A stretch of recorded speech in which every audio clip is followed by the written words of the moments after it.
syukur atas kehadirat Allah Subhanahu wa taala yang telah memberikan rahmat dan hidayahnya kepada kita semua sehingga pada pagi hari ini kita bisa berkumpul bersama-sama guna mengikuti diseminasi budaya positif.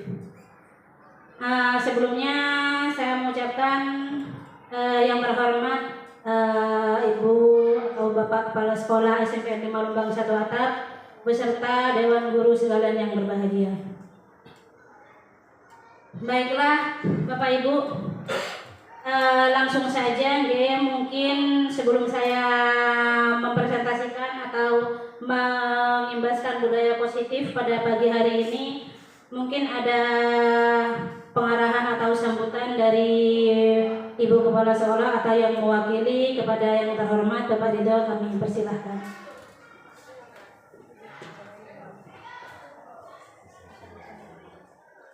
Bismillahirrahmanirrahim. Assalamualaikum warahmatullahi wabarakatuh. Alhamdulillahirabbil alamin wassalatu wassalamu asyrofil anbiya'i mursalin sayyidina Muhammadin wa ala alihi washabbihi ajmain. Amma ba'd. Alhamdulillah pagi hari ini salah satu di antara kita tampil untuk menyampaikan diseminasi budaya positif. Nah, ini adalah satu teori untuk pembiasaan pada anak-anak juga pada diri kita agar bisa melaksanakan kegiatan-kegiatan secara positif. Nah, kegiatan positif saja itu tidak cukup, perlu juga ada perubahan pola pikir yang positif.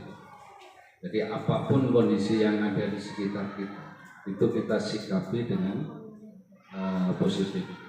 Sehingga dengan sikap positif itu akan muncul solusi untuk kedepannya lebih baik. Maka yang jelek itu pun menjadi baik. Tapi sebaik apapun kalau itu disikapi secara negatif juga akan menghasilkan sesuatu yang negatif. Karena itu apapun kondisinya, mari kita bawa sekolah kita untuk kedepannya lebih baik. Saya kira itu sambutan saya. Silahkan dilanjutkan. Terima kasih. Assalamualaikum warahmatullahi wabarakatuh. Terima kasih atas sambutannya oleh Wakil Kepala Sekolah. Terima kasih. Baiklah, kami lanjutkan.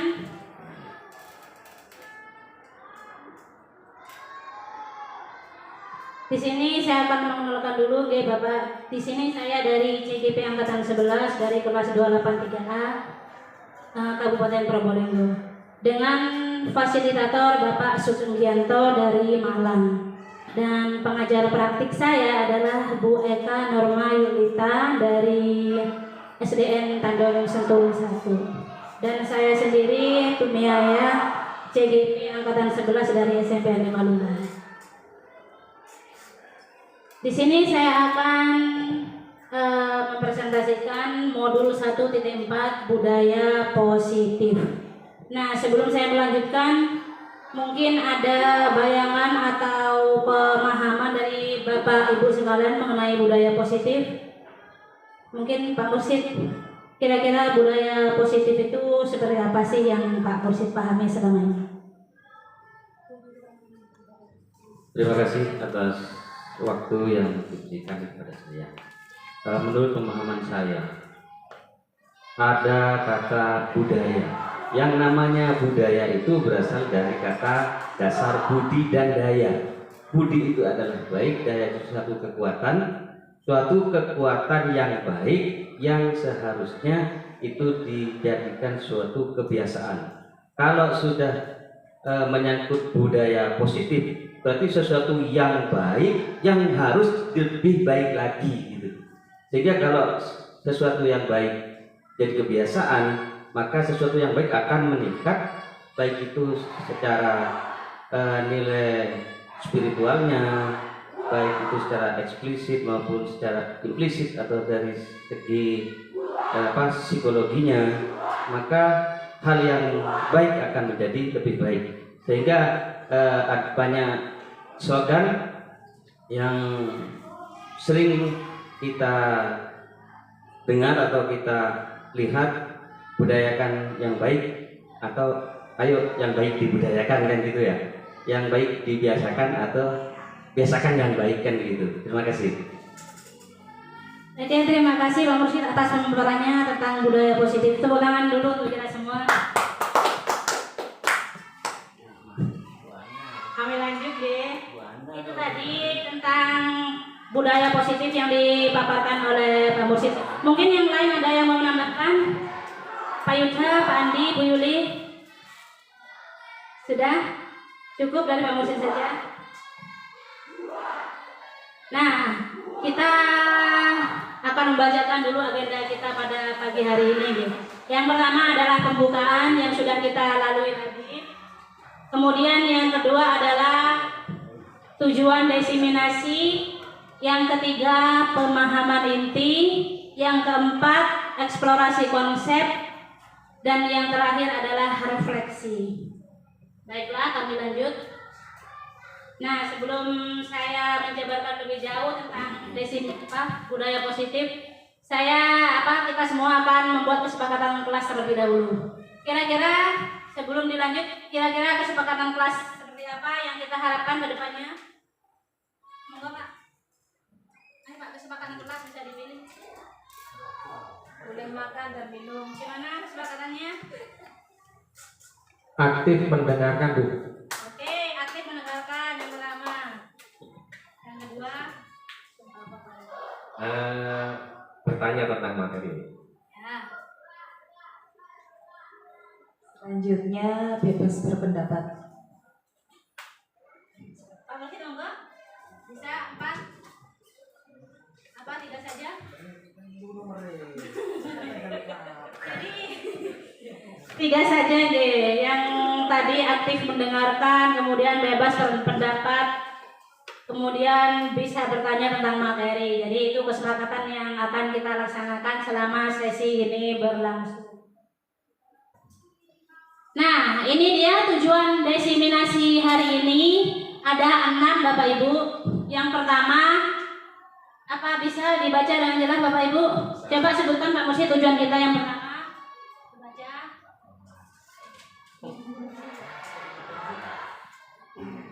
Tujuan diseminasi yang pertama, guru penggerak mampu menggerakkan komunitas sekolah untuk bersama-sama mengembangkan dan mewujudkan visi sekolah yang berpihak pada murid dan berlandaskan nilai-nilai kebajikan universal. Nah, itu yang pertama tujuan kita. Yang kedua, Bu Yuli, monggo. Oke, selanjutnya yang kedua, memahami konsep pendidikan menurut Ki Hajar Dewantara dihubungkan dengan konsep budaya dan lingkungan positif di sekolah yang berpihak pada murid. Yang ketiga yaitu melakukan evaluasi dan refleksi tentang praktik disiplin dalam pendidikan Indonesia secara umum untuk mendapatkan pemahaman baru mengenai konsep disiplin positif untuk menciptakan murid dengan profil pelajar Pancasila. Lanjut tujuan yang keempat. 4. Memahami peran sebagai guru untuk membangun budaya positif dengan menerapkan konsep disiplin positif dalam berinteraksi dengan murid. Yang kelima, monggo. 5. Menerapkan strategi disiplin positif yang memerdekakan murid untuk menciptakan ekosistem sekolah aman dan berpihak pada anak. Nah, terima kasih deh ini. Nah, karena di sini ada 6, saya akan membacakan tujuan diseminasi yang ke-6. Dan yang ke-6 di sini bersikap reflektif dan kritis terhadap budaya di sekolah dan senantiasa mengembangkannya sesuai dengan kebutuhan sosial dan emosional murid. Semoga tujuan diseminasi kali ini tercapai dari awal hingga akhir. Nggih.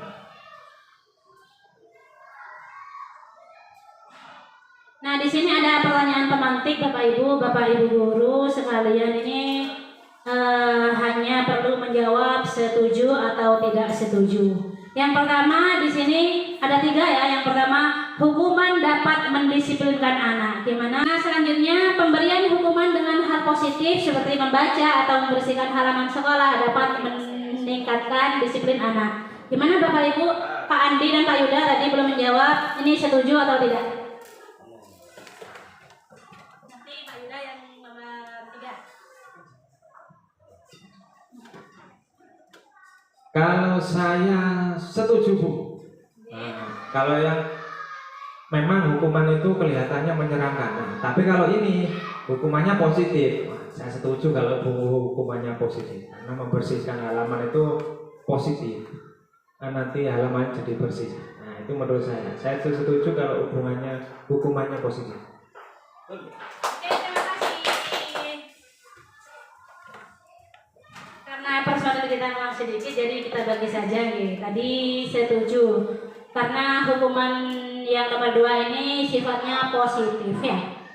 Yang ketiga, memberi penghargaan dapat meningkatkan motivasi belajar anak. Gimana Pak Yuda tadi yang belum menjawab satu?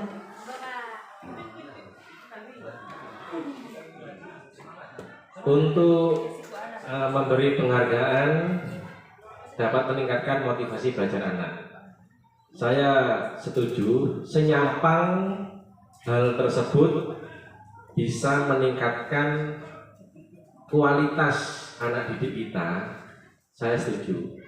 Tetapi apabila penghargaan itu membuat mental anak didik kita itu tidak baik, contohnya begini, dia akan melakukan suatu tindakan karena termotivasi, karena motivasinya adalah ingin dipuji. Itu juga tidak baik untuk perkembangan mental anak didik kita. Seperti itu betul. Jadi tergantung rewardnya gitu. Betul. Ya, terima kasih atas pendapatnya dan tepuk tangan untuk kita semua karena sudah aktif di Saya lanjutkan ya. Nah, topik yang akan dibahas antaranya adalah disiplin positif dan nilai-nilai kebajikan universal. Yang kedua, teori motivasi, hukuman dan penghargaan serta restitusi. Yang ketiga adalah keyakinan kelas. Keempat, kebutuhan dasar manusia dan dunia berkualitas. Yang kelima, restitusi, 5 posisi kontrol. Yang keenam, restitusi segitiga restitusi. Nah, untuk yang pertama, disiplin positif dan nilai-nilai kebajikan universal. Tadi di awal sudah dipaparkan oleh Pak Mursid sedikit tentang disiplin positif. Nah, di sini perubahan paradigma. Ini butuh waktu Bapak Ibu nggih. Kegiatan mungkin di sini kita praktek saja nggih. Karena jumlahnya ini pas, monggo Pak Ibu. Oke. Di sini kegiatan kepalan tangan atau kegiatan bukalah. Nah, ada A dan B, Anda dan teman Anda. Sobeklah secari kertas, monggo Bapak Ibu kita praktek ya. Monggo berpasangan Bu Yuli, Pak Mursid, Andi, monggo. Nah, sobeklah secari kertas, tulislah benda atau sesuatu yang sangat berharga untuk Anda atau yang sangat rahasia. Letakkan di salah satu tangan Anda dan genggam benda atau sesuatu tersebut dengan segala daya. Buatlah sebuah kepalan. Teman Anda akan mencoba dengan sekuat tenaga dengan berbagai cara untuk meminta Anda memberikan benda tersebut. Kemudian B bisa saja membujuk, mengancam, merayu atau menyap Anda agar Anda dapat membuka kepalan tangan tersebut. Oh, Pak Rito dapat kertasnya. Oke. Kita kasih waktu 5 detik. Kira-kira bisa apa enggak Pak Mursid? 1, 2, 3, 4, 5. Waktunya habis Pak Mursid. Nah, dapat apa enggak Pak Mursid? Pak Mursid tadi upayanya apa untuk mendapatkan kertas yang dipegang Bu Yuli? Pertama ya, karena saya ada rasa ingin tahu, sehingga saya minta langsung tidak boleh. Sehingga mencari cara yang kedua, sekiranya memberikan itu, tapi belum berhasil. Sehingga cara yang ketiga, melakukan pendekatan-pendekatan. Tapi ini kan masih tahap ketiga. Setiap orang itu kan tahapannya beda. Ada yang 2 atau 3 tahap bisa lepas, bahkan ada 5 sampai 7 langkah belum juga dilepaskan. Ini kan sifatnya relatif, tergantung dari bisa juga mentalitas dari lawan kita, artinya lawan komunikator kita gitu. Terima kasih sekali. Jadi Pak Mursyid sudah berhasil tadi ya, padahal sudah segala cara sudah dilakukan. Dan kemudian Pak Yuda sama Pak Ridho tadi, Pak Ridho berhasil gitu. Wow, berhasil. Kenapa Pak Yuda kok bisa memberikan kertasnya kepada Pak Ridho? Tadi apa yang dilakukan Pun? Iya. Jadi manusia itu punya kecenderungan transaksional. Artinya ketika yang meminta sesuatu itu membutuhkan apa yang digenggam, maka dia juga bisa bertransaksi. Aku butuh itu, kamu kan nggak butuh, saya tak ganti, gitu ya, tak ganti yang terjadi. Kira itu. Terima kasih. Nah, tadi bermacam-macam di alasannya di Bapak Ibu, kenapa kita mempertahankan dan kenapa kita melepas. Nah, kita lanjut. Nah, ini semuanya tentang perubahan paradigma teori kontrol atau teori pilihan atau ilusi kontrol. Nah, di sini ilusinya itu ilusi guru dapat mengontrol murid. Kita beranggapan bahwa kita yang lebih tua bisa mengontrol yang lebih muda. Ilusi bahwa kritik dan membuat orang merasa bersalah dapat menguatkan karakter. Kemudian ilusi bahwa semua penguatan positif itu adalah efektif dan dapat bermanfaat. Seperti tadi yang Pung sampaikan, kebutuhan itu. Kemudian ilusi bahwa seorang dewasa memiliki hak untuk memaksa. Jadi seorang dewasa itu bisa memaksa orang yang lebih muda. Nah, di sini siapa yang sesungguhnya memiliki kontrol? Di sini ada 2, stimulus dan respon, kemudian teori kontrol atau pilihan. Nah, stimulus dan respon di sini kita mencoba mengubah orang agar berpandangan sama dengan kita, itu stimulus dan respon. Sedangkan teori kontrol, kita berusaha memahami pandangan orang lain tentang dunia. Jadi tidak memaksa. Kemudian perilaku buruk dilihat sebagai suatu kesalahan, itu kalau stimulus dan respon. Sedangkan teori kontrol di sini semua perilaku memiliki tujuan. Orang lain bisa kontrol saya, sedangkan teori kontrolnya di sini hanya Anda yang bisa mengontrol diri Anda. Selanjutnya saya bisa mengontrol orang lain. Teori kontrolnya Anda tidak bisa mengontrol orang lain. Pemaksaan ada pada saat bujukan gagal. Ketika rayuan, bujukan itu gagal, jadi ada cara lain yaitu pemaksaan. Kalau di teori kontrolnya, kolaborasi dan konsensus menciptakan pilihan-pilihan baru. Mungkin tadi Pak Mursyid kurang kerjasamanya sama Bu Yuli, makanya nggak dapat. Kurang kolaborasi. Nah, yang terakhir model berpikir menang kalah kalau stimulus respon. Yang teori kontrol model berpikir menang-menang. Nah, Bapak Ibu kemarin sudah dijelaskan sedikit oleh Bu Yuli makna kata disiplin.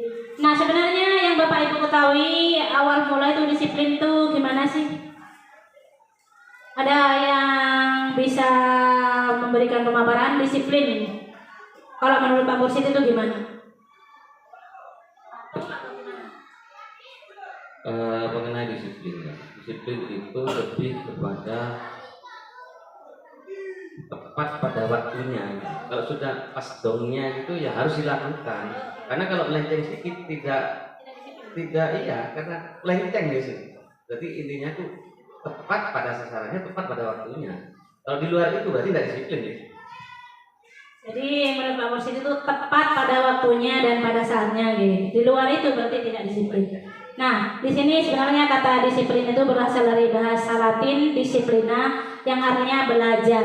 Belajar yang bagaimana? Di sini makna asal dari kata ini berkonotasi dengan disiplin diri dari murid-murid Skolates dan Plato. Disiplin ini membuat orang menggali potensinya menuju sebuah tujuan atau apa yang dihargai. Namun dalam budaya kita, ya seperti tadi yang Pak Mursyid sebutkan, dalam budaya kita nih, makna kata disiplin telah berubah menjadi sesuatu yang dilakukan seseorang pada orang lain untuk mendapatkan kepatuhan, baik itu patuh terhadap waktu dan sebagainya. Kemudian kecenderungan umum adalah menghubungkan kata disiplin dengan ketidaknyamanan, bukan dengan apa yang kita hargai atau pencapaian suatu tujuan yang mulia tadi. Intinya itu kalau dalam budaya kita itu disiplin itu harus patuh Nah, nilai-nilai kebajikan universal. Nilai-nilai kebajikan universal di sini sesuai dengan yang terkandung dalam profil pelajar Pancasila di Bapak Ibu.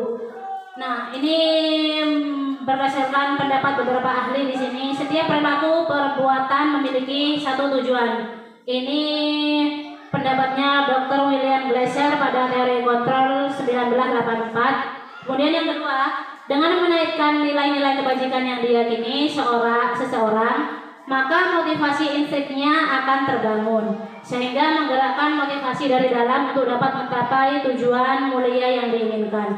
Diane Gossen 1998. Di sini Diane Gossen ini menekankan pada motivasi intrinsik atau motivasi dari dalam. Kemudian nilai-nilai kebajikan yang ingin dicapai oleh setiap anak Indonesia yang sekarang kita kenal dengan profil pelajar Pancasila yang ada 6 itu. Yang pertama, beriman, bertakwa kepada Tuhan Yang Maha Esa dan berakhlak mulia. Yang pertama ini adalah hubungan manusia dengan penciptanya. Kemudian berakhlak mulia juga hubungan manusia dengan Sang Pencipta dan manusia dengan manusia. Seperti yang sudah kita laksanakan biasanya di lingkungan sekolah kita, sholat duha atau senyum, sapa, salam itu termasuk dari pengimplementasian berakhlak mulia. Kemudian di sini ada mandiri juga, di mana di situ peserta didik atau murid-murid kita diharapkan untuk memiliki nilai-nilai kemandirian seperti mampu bertanggung jawab atas pekerjaannya sendiri dan menyelesaikannya.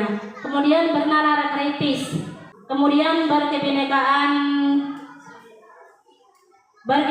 global, bergotong royong dan kreatif. Selanjutnya di materi nomor 2, teori motivasi, hukuman dan penghargaan serta restitusi.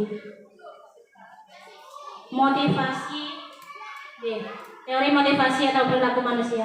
Yang pertama, motivasi nomor 1. Untuk menghindari hukuman atau ketidaknyamanan. Nah, ini adalah motivasi eksternal Bapak Ibu, atau motivasi yang muncul dari pihak luar. Jadi dia melakukan sesuatu tujuannya itu bukan karena dirinya sendiri atau ingin menghargai dirinya sendiri, tapi karena dia takut apa Bu Yuli? Takut Untuk menghindari ketidaknyamanan atau hukuman, apa yang akan terjadi apabila saya melakukannya? Ya, untuk menghindari hukuman. Oke, bagus. Jadi motivasi eksternal ini dari luar diri ya Bapak Ibu. Tujuannya untuk menghindari tadi ketidaknyamanan atau hukuman, bukan karena niatnya untuk menghargai diri sendiri. Yang kedua, untuk mendapatkan imbalan dari orang lain atau institusi. Contohnya saja, kita datang sebelum jam 7, itu tujuannya apa sih motivasi kita? Nah, biasanya kan dia mendapat imbalan dari orang lain atau lembaga, Itu sama juga motivasi eksternal dari luar. Yang ketiga, untuk menghargai diri sendiri. Jadi saya akan menjadi orang yang seperti apa bila saya melakukannya. Nah, ini motivasi internal yang datang dari hatinya sendiri atau niatnya sendiri. Ya, dari kemauannya sendiri. Dan diharapkan motivasi ini yang bisa anak-anak miliki nanti Bapak Ibu. Jadi mereka bisa menghargai dirinya sendiri. Ya, betul. Nah, di sini merdeka menurut Ki Hajar Dewantara. Merdeka itu artinya tidak hanya terlepas dari perintah, akan tetapi juga cakap buat memerintah diri sendiri. Ini ada kaitannya dengan motivasi internal tadi. Dihukum oleh penghargaan. Ya seperti tadi penghargaan. Nah, bahwa penghargaan berlaku sama dengan hukuman. Tadi ada yang berpendapat demikian, dalam arti meminta atau membujuk seseorang melakukan sesuatu untuk memenuhi suatu tujuan tertentu dari orang yang meminta atau yang membujuk. Dorongannya eksternal dan akan ada faktor ketergantungan, Bapak Ibu. Beberapa dampak dari pemberian penghargaan menurut Al-Fiqhon 1993 itu dampaknya itu pengaruhnya jangka pendek dan jangka panjang. Kemudian penghargaan menghukum, penghargaan mengurangi ketepatan, penghargaan tidak efektif, penghargaan merusak hubungan. Kita lihat selanjutnya. Penghargaan menurunkan kualitas, penghargaan mematikan kreativitas, penghargaan mengurangi motivasi intrinsik. Kenapa demikian? Karena itu bukan dari dalam. Anak-anak melakukan semua itu ada tujuannya. Tujuannya yang pertama biar tidak dihukum, yang kedua biar mendapatkan penghargaan dan lain sebagainya. Nah, bentuk program kebajikan atau apresiasi. Dalam memberikan apresiasi perlu diingat beberapa hal. Yang pertama, memberi pengakuan secara khusus, beri pengakuan secara pribadi, beri pengakuan kepada semua murid secara bergantian, dan beri pengakuan secara konsisten dan fokus pada proses. Contoh pengakuan atau apresiasi kebajikan. Ini ada contoh kalimat Bapak Ibu yang bisa kita terapkan jika kita ingin mengapresiasi anak-anak, ya, biar muncul motivasi intrinsiknya. Seperti contohnya nomor 1, kemarin saya perhatikan rasa empatimu besar sekali pada saat menolong murid baru di kelas kita. Itu bisa, atau bisa kalimat yang maknanya mirip seperti ini. Kemudian saya menghargai kepedulianmu pada saat kamu membantu teman-temanmu di tugas kelompok. Yang terakhir, terima kasih untuk rasa tanggung jawabmu pada saat kamu memungut kertas-kertas yang berserakan di lantai. Itu apresiasi, itu akan lambat laun kalau kita konsisten mengucapkan hal-hal positif seperti itu akan muncul motivasi internal pada diri peserta didik. Alat kontrol ada 3. Apa hukuman itu, kemudian apa konsekuensi itu, kemudian apa restitusi. Menurut Bapak Ibu, hukuman itu apa gitu?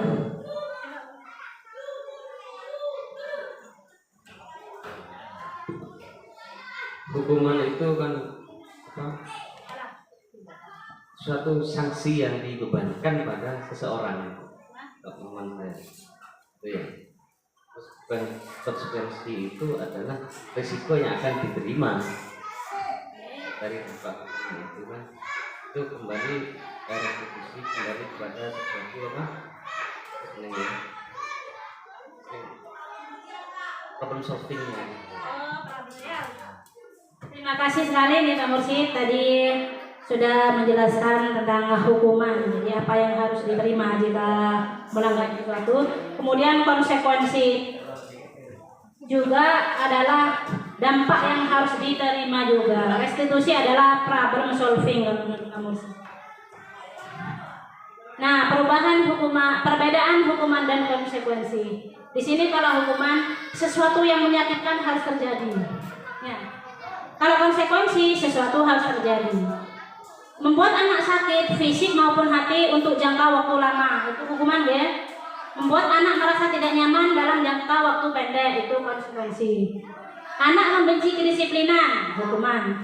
Kalau konsekuensinya anak menghargai disiplin. Hukuman di situ ada paksaan, sedangkan konsekuensi ada stimulus dan respon. Mendorong anak menyakiti diri sendiri itu hukuman, sedangkan mendorong anak agar mudah menyesuaikan diri adalah konsekuensi. Konsep diri yang buruk itu adalah hukuman. Kemudian konsep diri yang baik adalah konsekuensi. Anak belajar untuk menyembunyikan kesalahan, sedangkan konsekuensinya adalah anak belajar untuk memenuhi peraturan. Marah, rasa bersalah, dipermalukan, merasa tidak dihargai, itu adalah hukuman. Sedangkan konsekuensi di sini kehilangan hak, dibuat tidak nyaman, diasingkan untuk sementara waktu. Jadi tidak dalam jangka panjang, itu bedanya hukuman dan konsekuensi. Sedangkan restitusi apa? Restitusi itu, nah mungkin ini sama ya, saya juga sama-sama belajar di sini Bapak Ibu.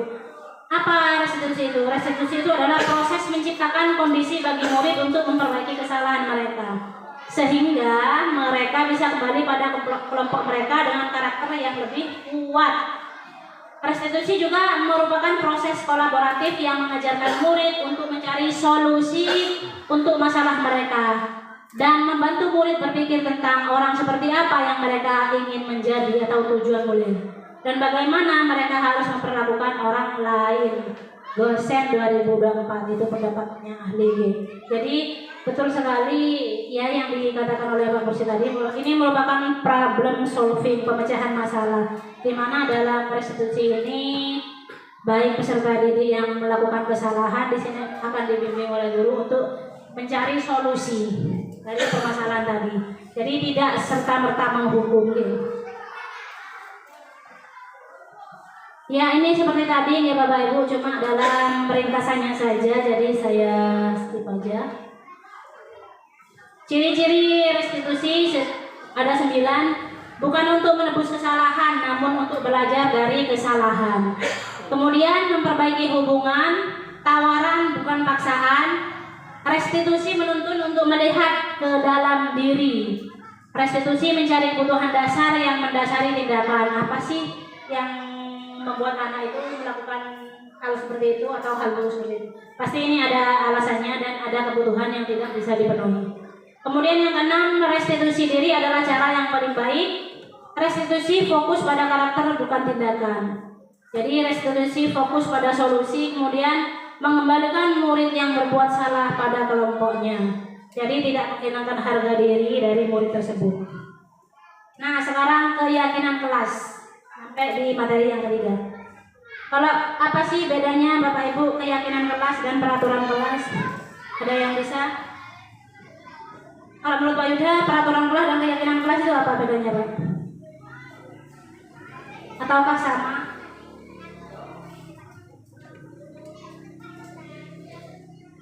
Kalau peraturan itu dibuat berdasarkan musyawarah antar warga di kelas itu. Karena keyakinan berarti dia meyakini apa yang sudah dibuat, yaitu peraturan kelas itu. Dia melaksanakannya, yakini bahwa apa yang sudah dibuat itu harus dilakukan. Itu ya. Seperti itu.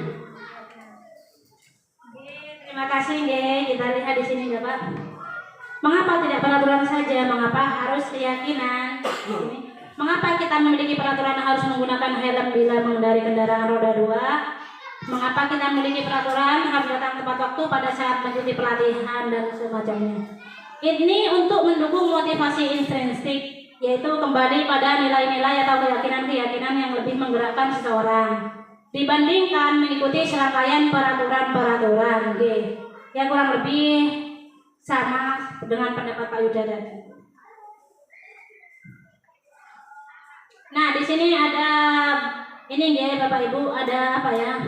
Kayak gambarannya, dari peraturan kelas kita kembangkan menjadi keyakinan kelas. Nah, peraturan kelas sama juga dibuat oleh guru serta murid yang ada di situ. Nah, ya seperti yang Pak Yuda katakan tadi, gimana sih untuk menjalankan peraturan-peraturan atau menghargai? Kita akan melebar lagi kepada keyakinan kelas. Jika ini dilaksanakan akan terbentuk nanti lingkungan positif. Setelah terbentuk lingkungan positif dari kelas tadi akan melebar lagi itu menjadi budaya positif. Dan kita harapkan budaya positif ini yang terbentuk nantinya. Nah, di sini Bapak Ibu Kira-kira yang mana sih yang merupakan keyakinan kelas dan mengapa? Di sini ada gambar hijau dan putih. Nah, di sana ada kesepakatan kelas sama kesepakatan kelas. Kira-kira yang mana yang lebih tepat? Yang pertama, datang tepat waktu, mengucapkan salam, menjaga kebersihan sekolah, berdoa sebelum dan sesudah kegiatan, aktif dalam pembelajaran. Yang kedua, kami, guru dan murid yang saling menyayangi, kami murid yang semangat belajar, kami murid yang peduli dengan teman-teman. Kira-kira yang mana yang merupakan kesepakatan kelas atau keyakinan?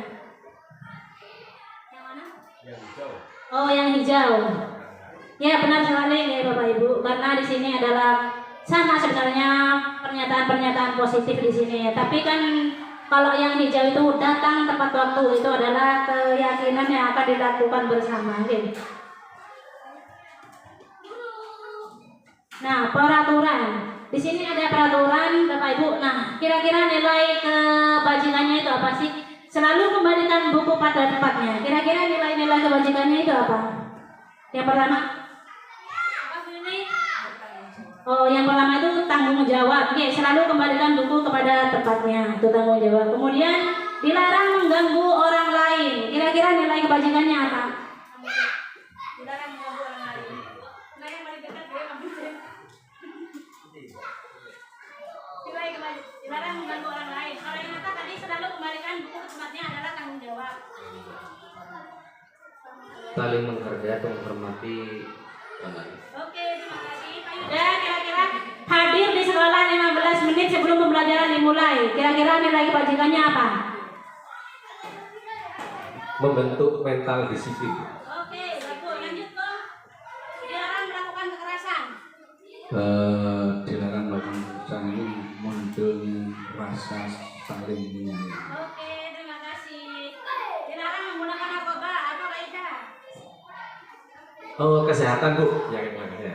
Datang siang atau menunggu giliran. Itu disiplin. Oke, gunakan masker, pembersih.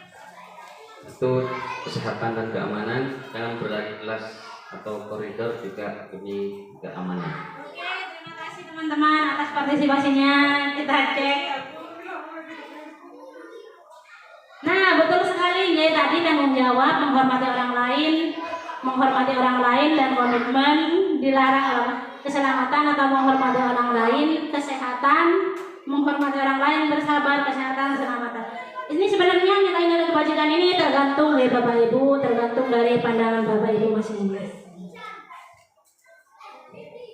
Alhamdulillah kita sampai di materi nomor 4, kebutuhan dasar manusia dan dunia berkualitas. Nah, di sini ada kebutuhan yang paling dasar Bapak Ibu deh. Yang paling dasar itu adalah tadi bertahan hidup, kemudian kasih sayang dan rasa diterima atau belonging, penguasaan atau power, kemudian kesenangan serta kebebasan. Ya, sama seperti yang Kong tadi, mungkin ada yang di sini nih Kong ya, yang Kong sebutkan, ada di freedom sama penguasaan deh, sama kasih sayang juga gitu. Kemudian ada kesenangan. Kira-kira untuk mendapatkan ini, Bapak Ibu, apa sih yang dilakukan atau yang dicapai? Yang saya paparkan ini adalah yang paling mendasar sekali, yang natural atau yang manusiawi yang tadi. Mungkin nanti kaitannya ke sana gitu, dari sini, Selamat datang Bu Evi.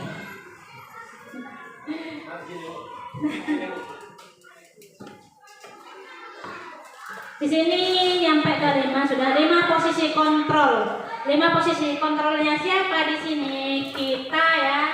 Saya lebih spesifikkan lagi. Posisi kontrol kita sebagai guru ada 5. Nah, kira-kira kita seperti apa saja? Nah, ini dia. Ada guru sebagai penghukum. Ada yang sebagai penghukum. Kemudian pembuat rasa bersalah. Ada juga posisi kontrol sebagai teman. Ada juga pemantau dan manajer. Nah, kira-kira nanti kita Pusri monggo.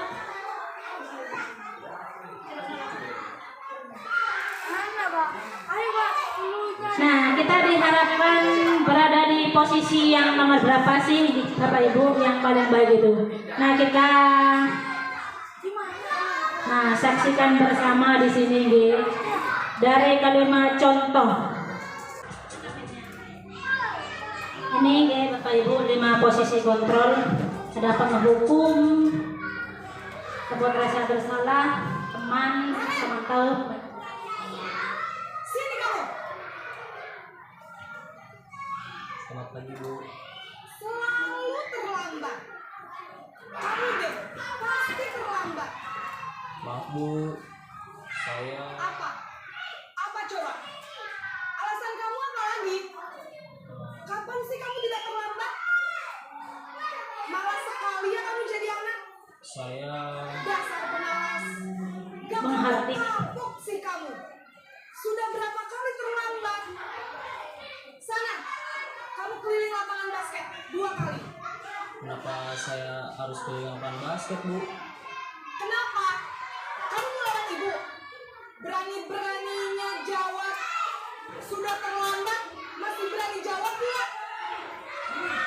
Sekarang, keliling lapangan basket 5 kali sekalian.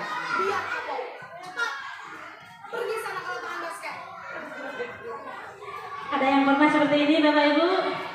Penghukum itu tadi Bapak Ibu ya. Banyak caranya, kata-kata yang dilontarkan itu seperti menghardik, mengancam dengan kekerasan. Ini posisi penghukum tadi ya.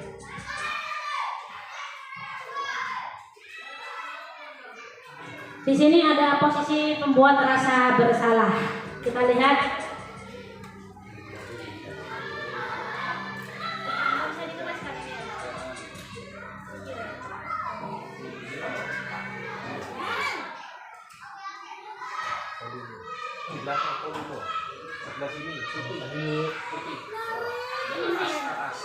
Kamu kenapa terlambat lagi, nak? Ya Tuhan, Naren. Kamu senang ya bikin ibu susah ya?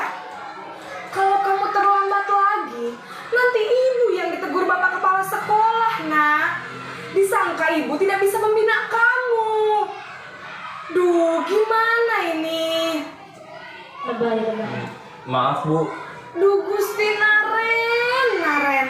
Kamu suka ya kalau ibu ditegur bapak kepala sekolah? Terus, sekarang ibu harus tulis apa ini di buku absen? Ini kamu sudah sering terlambat loh. Ibu harus apa coba? maaf Bu, maaf sekali. Ya sudah, lain kali jangan bikin ibu susah lagi ya nak ya. Ibu tidak akan kuat lagi kalau kamu begini terus. Bisa jantungan kalau ibu ditegur bapak kepala sekolah. Sana cepat ke kelas. Maaf ya Bu, maaf sekali. Ini Naren sampai merasa bersalah karena ucapan-ucapan yang dilontarkan oleh ibu-ibunya. Selanjutnya teman. Ini biasanya guru PJOK. Guru PJOK-nya nggak ada gitu.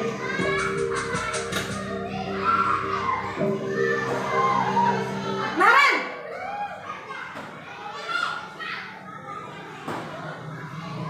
Selamat pagi Bu. Wah, sudah jam berapa ini nak? Terlambat lagi ya sayang. Iya Bu, habis ibu saya lupa bangunkan saya Bu. Kamu malah menyalahkan ibu kamu. Kamu bukannya anak yang larinya paling kencang. Kok terlambat sih? Iya Bu, saya memang terlambat bangun tadi. Jadi biarpun saya lari kencang, tetap gak kekejar Bu.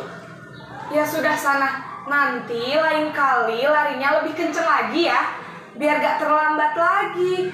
Bikin seneng ibu. Demi ibu. Bisa kan? Bisa lah Bu. Ya sudah sana masuk kelas. Ibu beresin urusan absen kamu. Kamu ini ada-ada saja. Nah, kalau menurut Bapak Ibu sebagai teman ini baik apa enggak Bapak Ibu? Kalau Bapak Yuda, kenapa Pak?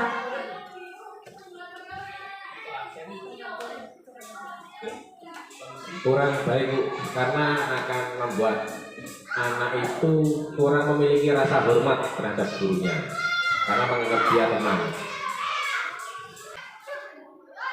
Terima kasih sekali atas pemaparannya Pak Yuda dan Kung tadi.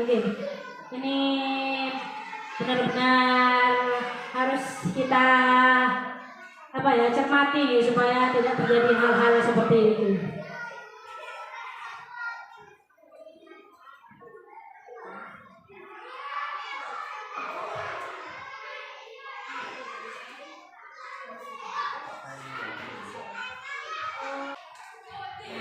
Alhamdulillah.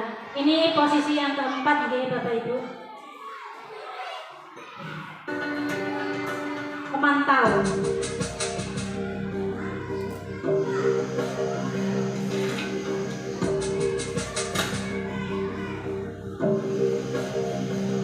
Naren!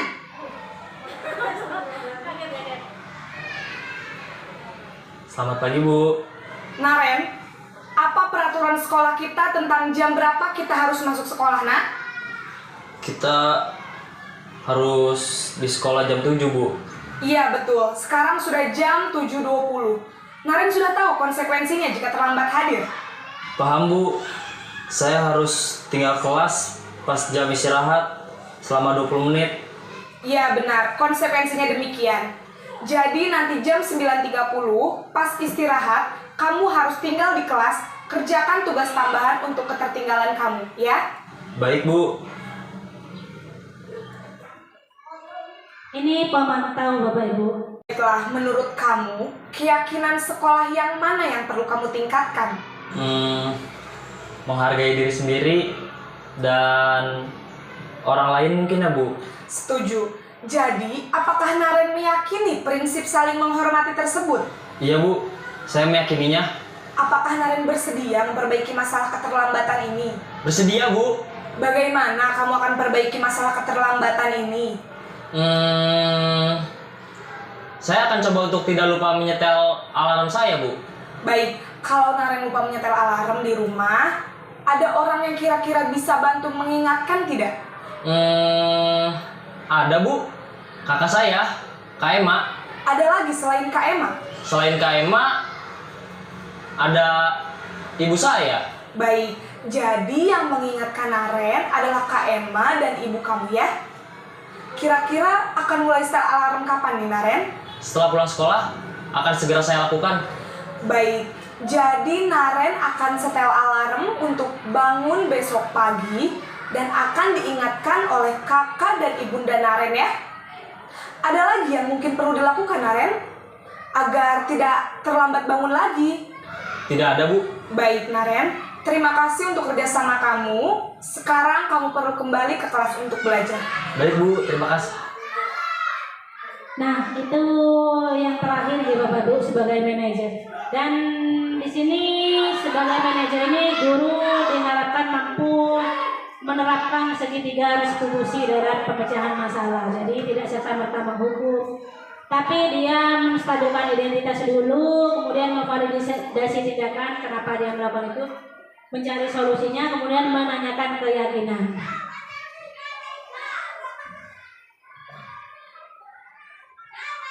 Ini 5 posisi kontrol dan ucapan-ucapan yang biasa diucapkan oleh penghukum, pembuat rasa bersalah, teman, pemantau, dan manajer. Seperti yang tadi sudah disaksikan di video ini.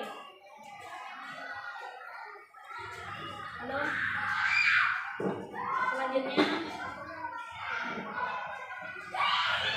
Ini tadi pernyataan-pernyataan yang diucapkan oleh penghukum, pembuat rasa bersalah, teman, pemantau, dan manajer.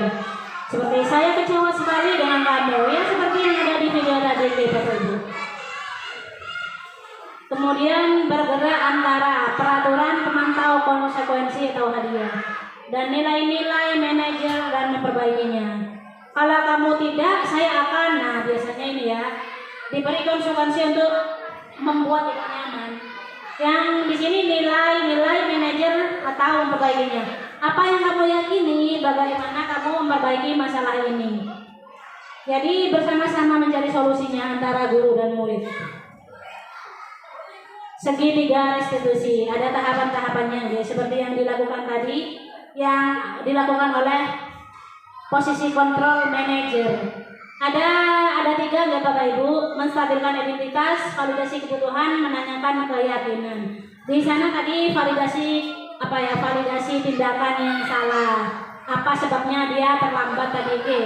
Kemudian menstabilkan identitas, ya tidak masalah tadi, asalkan selanjutnya kamu bisa memperbaiki diri. Ya. Kemudian menanyakan keyakinan sekolah kita apa gimana? Ya keyakinan sekolah kita jam 7 kurang harus berada di sekolah. Ini. Kemudian kamu ingin menjadi orang seperti apa selanjutnya? Ditanyakan oleh Bapak Ibu.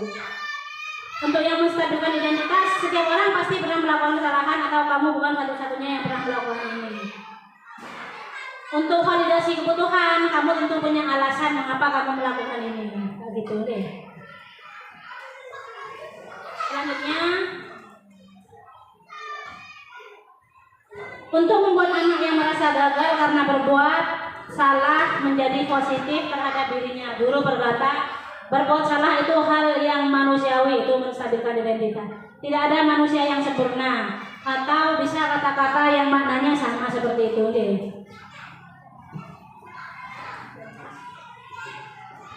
Validasi kebutuhan, membantu murid mengenali kebutuhan dasar yang ingin dipenuhi ketika melakukan kesalahan tersebut.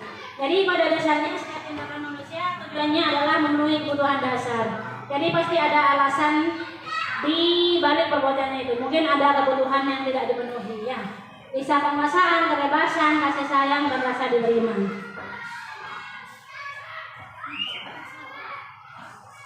Nah, menanyakan keyakinan. Menanyakan keyakinan, anak melihat kesalahannya dihubungkan dengan norma sosial dan nilai-nilai yang mendasari manusia berinteraksi dengan orang lain. Seperti tadi yang dikatakan oleh guru, apa nilai-nilai yang kita percaya di sekolah kita, dan lain-lain. Ini tadi sudah ya. Ini juga sudah tadi. Nah, sampai di refleksi Bapak Ibu. Akhirnya ini yang terakhir, refleksi. Hal baru apa yang mengubah paradigma saya atau yang saya dapatkan? Nah, kira-kira apa Bu Yuli yang Bu Yuli dapatkan atau paradigma pemikiran baru yang Bu Yuli dapatkan setelah mengikuti sesi ini? Ayo bisa maju ke depan. Ini terakhir deh. Terima kasih. Terima kasih atas kesempatannya yang diberikan. Hal baru apa yang mengubah paradigma saya dapatkan yang saya dapatkan. Yang saya dapatkan dari diskusi pagi ini adalah berbagai macam kontrol guru. Dari mulai penghubung sampai manajer itu yang saya ketahui. Terima kasih Bu Tutum atas kesempatannya. Terima kasih ya. Nah yang kedua, perasaan apa yang muncul selama mengikuti sesi ini, khususnya mengenai makna disiplin dan motivasi intrinsik Pak Mursid. Monggo.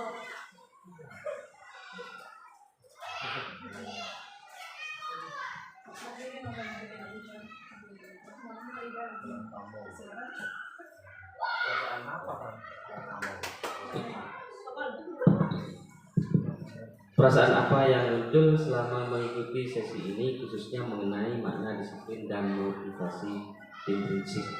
Yang saya dapatkan dari diskusi pagi ini yaitu mengenai kedisiplinan, di mana sesuatu yang harus karakter ini dipupuk dan ditingkatkan agar menjadi sesuatu kebiasaan yang kontinu, berkesinambungan dan sesuai sasarannya serta waktunya yang sesuai dengan yang sudah disepakati.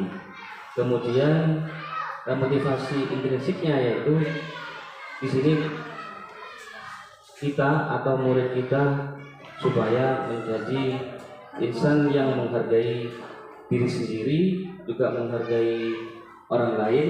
Kalau murid kita nanti menjadi anak yang memiliki karakter yang disiplin, artinya tidak melenceng. Terima kasih.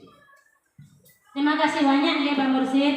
Nah, kemudian Pak Yuda, peran Among seperti apakah yang saya telah lakukan selama mengikuti sesi ini? Monggo Pak Yuda.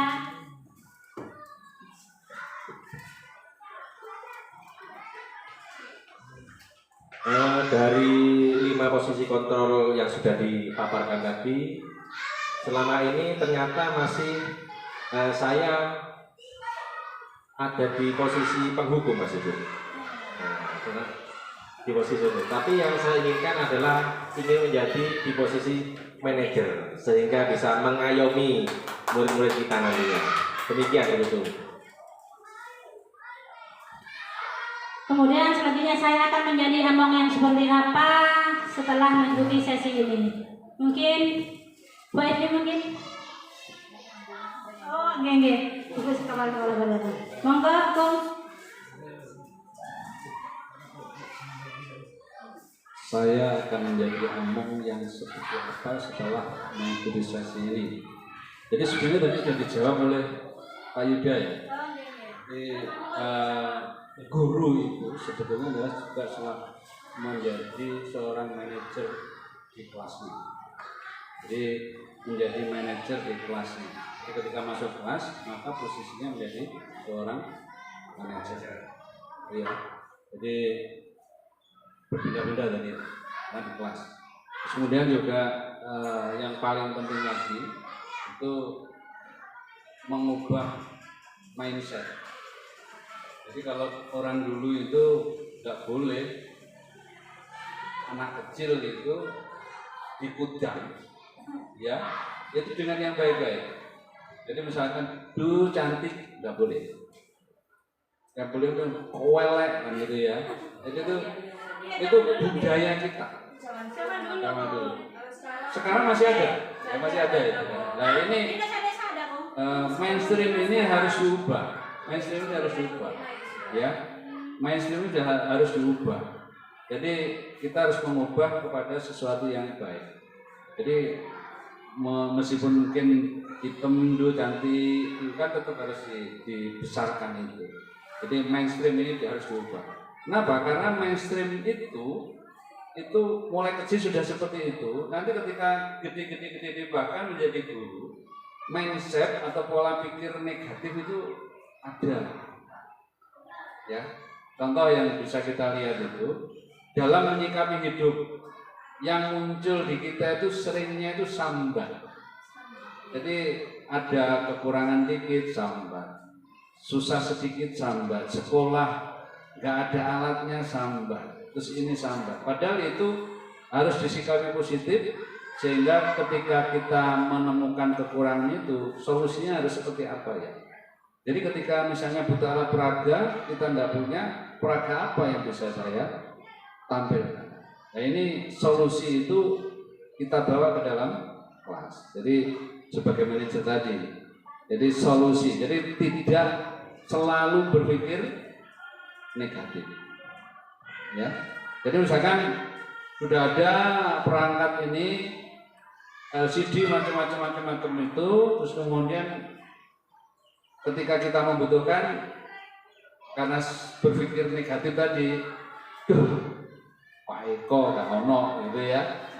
Padahal bisa dipasang sendiri, tapi Pak Eko gak ono gitu ya. Akhirnya tidak menggunakan karena sebetulnya malas tadi menggunakan apa ya istilahnya. Kalau saya sering sampaikan juga itu ketika saya kunjungan daerah yang kemana-mana itu di kegiatan organisasi itu belum apa-apa itu yang disampaikan itu sampai di sini itu tidak jalan karena begini negatifnya itu yang muncul terus itu. Semuanya siap begitu. Jadi bahkan di dalam sebuah ungkapan kemajuan dari sebuah kegiatan, keberhasilan dari sebuah kegiatan itu juga bisa dilihat dari proses perencanaan. Inilah sehingga tadi kita berharap bisa menjadi manajer di kelas kita sehingga bisa mengelola kelas dengan sebaik-baiknya. Terima kasih. Oke, terima kasih banyak Gekong. Semoga kita semuanya bisa menjadi tauladan yang baik bagi anak didik kita, bagi lingkungan dan semuanya. Baiklah, karena ini merupakan sesi yang terakhir, tibalah kita di penghujung acara. Jadi Bapak Ibu, penutup, terima kasih atas partisipasi Bapak Ibu yang telah dengan semangat mengikuti diseminasi dari awal sampai akhir. Saya benar-benar berterima kasih sedalam-dalamnya pada Bapak Ibu sekalian. Mungkin itu saja Bu dari saya, pemaparan saya yang singkat ini.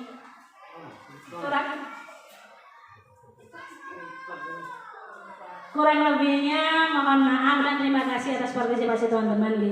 Terima kasih. Wassalamualaikum warahmatullahi wabarakatuh.